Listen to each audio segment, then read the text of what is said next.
नमस्कार। बहुत स्वागत है आप सभी दर्शकों का कर्क राशि के लिए फरवरी 2026 राशिफल के इस वीडियो में। फरवरी 2026 आपके जीवन में एक ऐसा माह होने जा रहा है जिसके बारे में कहा जा सकता है न भूतो न भविष्यति, अर्थात ना तो ऐसा माह आया है और न ही ऐसा माह आएगा। लंबे समय की आर्थिक मंदी के बाद शेयर मार्केट से रियल इस्टेट तक हर जगह नई संभावनाओं के द्वार खुलने जा रहे हैं। चाहे नौकरी हो या व्यापार हो, आप एज ए प्रोफेशनल काम कर रहे हों या कोई स्टार्टअप हो, हर क्षेत्र में सफलता के नए द्वार खोलने वाला है फरवरी 2026। क्योंकि इस माह कुंभ राशि में दो बड़े राजयोग बनने जा रहे हैं, लक्ष्मी नारायण योग और अपार धन योग। इसके अलावा मकर राशि में सूर्य मंगल का योग तो 13 फरवरी तक बना ही रहेगा और उसके बाद मंगल पूरे माह अपनी उच्च की राशि में ही रहेंगे। तो इस तरह का सुंदर संयोग बड़ा ही दुर्लभ योग है जो आपको सफलता की ओर ले जाने वाला होगा। इसीलिए मैंने थंबनेल में लिखा है अद्वितीय माह। देखिए, राजयोग जब बनते हैं तो फलीभूत भी होते हैं। अब ये गोचर में तो थोड़े ही समय के लिए बन रहा है, लेकिन अगर आपकी जन्म कुंडली में बना है तो ये देखना ज़रूरी होगा कि क्या राजयोग बनाने वाले ग्रहों की महादशा, अंतर्दशा या प्रत्यंतर दशा गतिमान है। साथ ही साथ ये भी देखना होगा कि राजयोग भंग तो नहीं हो रहा है। साथ ही साथ राजयोग बनाने वाले ग्रहों का अंश बल कितना है और कहीं ऐसा तो नहीं है कि वो शत्रु राशि में है या पाप ग्रहों से दृष्ट हैं या 6, 8, 12 भाव में हैं। इन सब के आधार पर ही प्रेडिक्ट किया जा सकता है कि राजयोग आपको किस तरह का फल देगा। फिलहाल तो गोचर में ये राजयोग बन रहे हैं और इस वीडियो में इसी बात पर चर्चा करेंगे कि ये राजयोग आपको किस तरह का फल देंगे। ये विश्लेषण आपकी चंद्र राशि के आधार पर किया जा रहा है। तो ये है कर्क राशि के जातकों की कुंडली। कर्क राशि के लिए बुध शुक्र राहु का जो लक्ष्मी नारायण योग है और जो अपार धन योग है, ये कुंडली के 8वें भाव में बन रहा है। अब 8वें भाव में ये राजयोग उतना प्रभावी तो नहीं होगा, लेकिन आपके लिए जो सबसे महत्वपूर्ण गोचर है वो देवगुरु बृहस्पति का है, सूर्य का है और मंगल का है। कर्क राशि देवगुरु बृहस्पति की उच्च की राशि है और गुरु 12वें भाव में इस समय वक्री अवस्था में गोचर कर रहे हैं, यानी एक भाव पीछे का भी फल दे रहे हैं तो 11वें भाव का भी फल प्रदान करेंगे। वक्री अवस्था में किसी ग्रह को चेष्टा बल की प्राप्ति होती है, तो गुरु का चेष्टा बल 11वें भाव पर भी होगा और 12वें भाव पर भी होगा। मंगल दशम भाव के स्वामी होकर के और पंचम भाव के स्वामी होकर के सूर्य के साथ केंद्र के भाव में अपनी उच्च की राशि में बैठे हैं और रोचक राजयोग का निर्माण कर रहे हैं। मंगल की दृष्टि आपके लग्न के भाव पर है। कर्क राशि चंद्रमा की राशि है और चंद्रमा लगातार परिवर्तनशील हैं। हर 54 से 56 घंटे के बीच राशि परिवर्तन कर लेते हैं।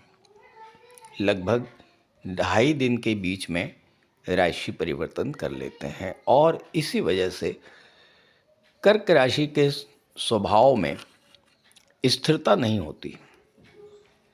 बहुत अधिक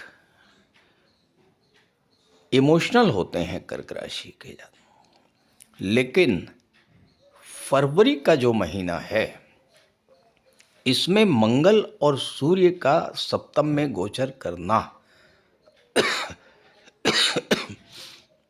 और लग्न पर दृष्टि डालना, ये आपके स्वभाव में जो अस्थिरता की स्थिति है उसे समाप्त करेगी। आपके अंदर एक स्टेबिलिटी की स्थिति डेवलप करेगी।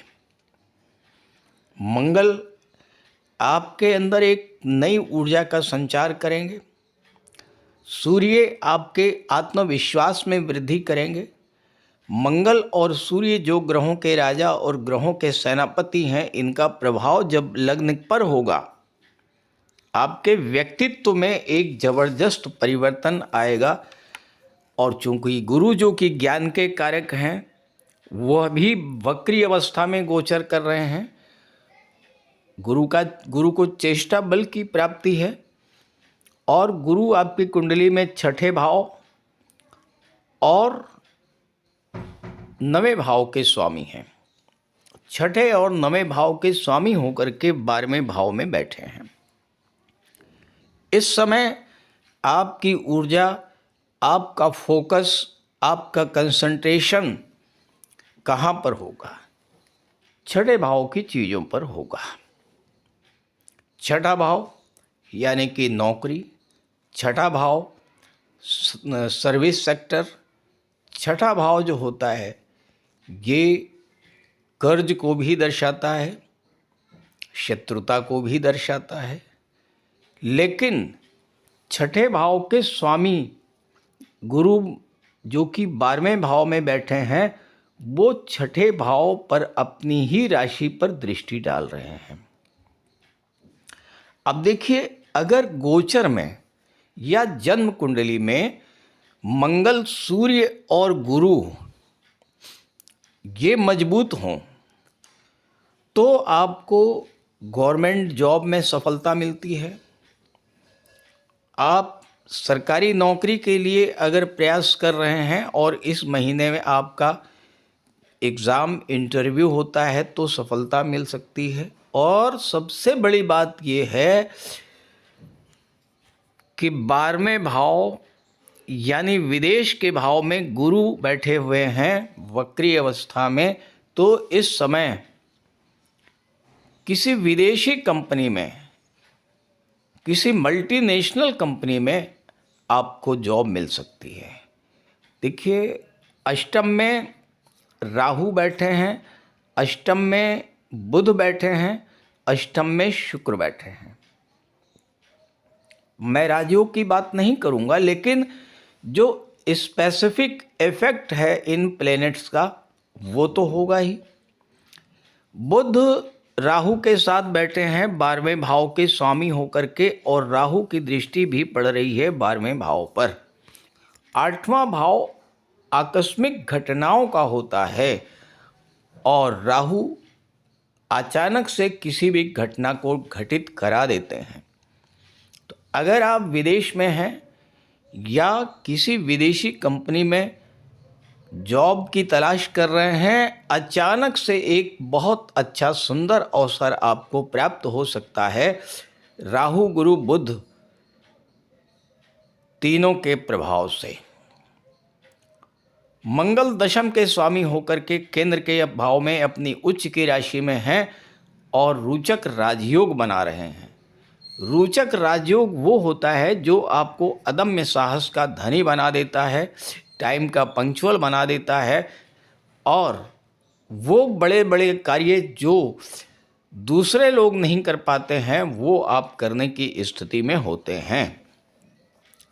चूँकि मंगल 10th लॉर्ड होकर के सूर्य के साथ बैठे हैं, आपकी लीडरशिप की जो भावना है वो तीव्र होगी, नेतृत्व क्षमता आपकी बढ़ेगी। जहाँ पर भी आप कार्य कर रहे हैं, या तो इस समय आपको उच्च पद की प्राप्ति हो सकती है, प्रमोशन मिल सकता है, महत्वपूर्ण जिम्मेदारी मिल सकती है, और या फिर आप अपनी टीम का नेतृत्व करते हुए सफलता की नई नई ऊंचाइयों को स्पर्श करेंगे। ये होगा मंगल और सूर्य का प्रभाव। कुंडली का जो नवा भाव है ये उच्च शिक्षा का होता है और इसके स्वामी विदेश में बैठे हुए हैं। तो आप उच्च शिक्षा के लिए आप विदेश जा सकते हैं या अपने बच्चों को उच्च शिक्षा के लिए इस समय विदेश भेज सकते हैं। जहाँ तक आर्थिक दृष्टि की बात है तो देखिए, केतु आपके सेकंड हाउस में बैठे हुए हैं और केतु जो हैं जब दूसरे भाव में गोचर करते हैं तो धन को संचित होने में बाधा उत्पन्न कर देते हैं। धन भाव का स्वामी, धन भाव में केतु का गोचर ये धन को इकट्ठा नहीं होने देता, धन संचित नहीं होने देता है। लेकिन यहाँ एक अच्छी बात ये है कि लाभ भाव के स्वामी जो हैं शुक्र हैं, राहु के साथ बैठे हुए हैं 8वें भाव में, और एकादश का संबंध जब 8वें भाव से बनता है तो आकस्मिक धन लाभ का योग बनता है। तो अचानक से धन प्राप्ति का योग तो बन रहा है। चतुर्थ भाव के स्वामी शुक्र हैं जो कि 8वें भाव में बैठे हुए हैं। चौथा भाव माता का होता है। माता के स्वास्थ्य को लेकर के आपकी चिंता बढ़ सकती है। माता के स्वास्थ्य को लेकर के विशेष सावधानी बरतिएगा। और दूसरी बात, शनि बैठे हुए हैं नवम भाव में जो कि पिता का होता है। शनि एक ड्राई प्लेनेट है, तो पिता के साथ व्यवहार आपका कुछ रूखा हो सकता है। पिता के साथ किसी बात को लेकर मतभेद हो सकता है। और चूंकि शनि रोगों के भी कारक होते हैं तो पिता के स्वास्थ्य को लेकर के आपको सावधान तो रहना ही पड़ेगा। लेकिन यहाँ एक अच्छी बात ये भी है कि शनि 7th लॉर्ड होकर के 9th हाउस में गोचर कर रहे हैं। 7th हाउस जो है ये आपके जीवन साथी का होता है। इस समय जीवन साथी के भाग्य से आपकी भाग्योन्नति का योग बन रहा है। और एक बात और है कि अगर आप कोई बिजनेस कर रहे हैं या करना चाहते हैं, स्पेशली अगर आप शनि से संबंधित क्षेत्रों में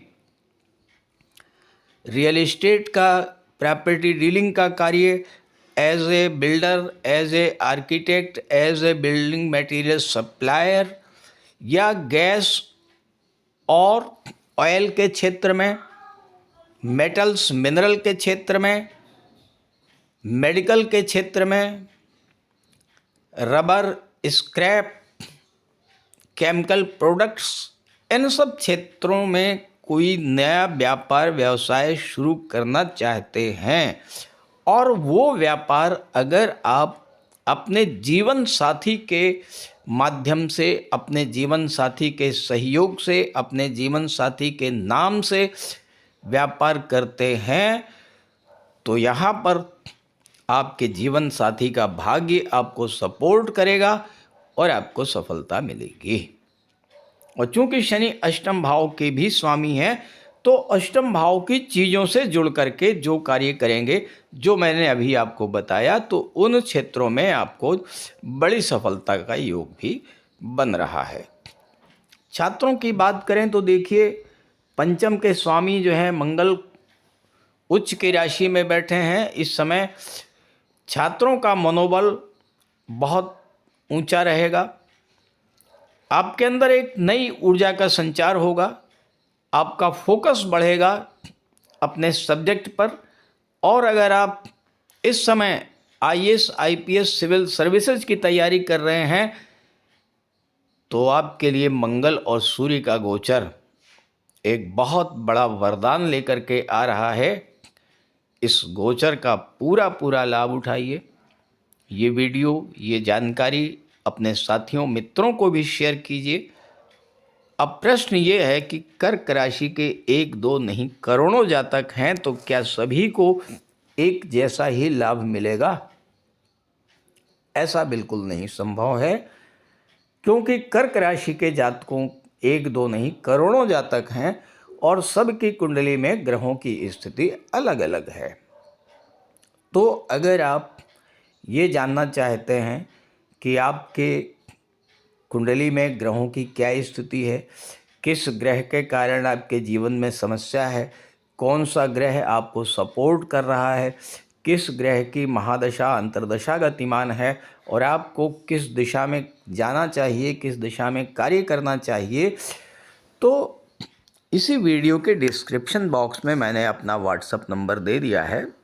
आप वहाँ पर जा कर के अपना समस्या मैसेज कर सकते हैं, कमेंट कर सकते हैं और मैं उसका समाधान प्रस्तुत करने का पूरा प्रयास करूँगा।